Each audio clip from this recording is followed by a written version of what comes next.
Did you ever wonder what it is I don't know? As a teacher, sometimes we don't realize what we don't know, and sometimes it's important to learn from students, particularly from multicultural perspectives, because we don't always share the same multicultural perspective with students, and sometimes we have to learn from them. So this module is about learning from students. Of course, you'll be able to find this introductory video at the top of the module, and you will be reading Chapter 8 in the Nito and Dodd textbook.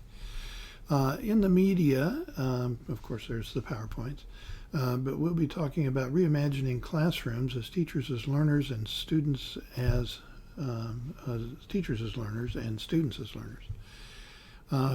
There's also a video on social justice through student-centered learning, which I found to be very interesting.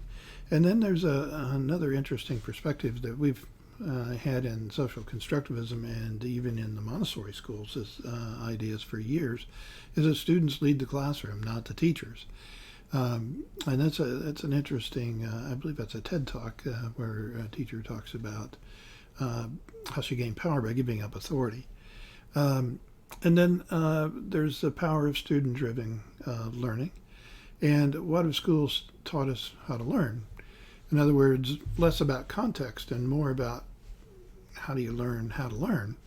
And all of these things have an important aspect to adapting and a multicultural curriculum.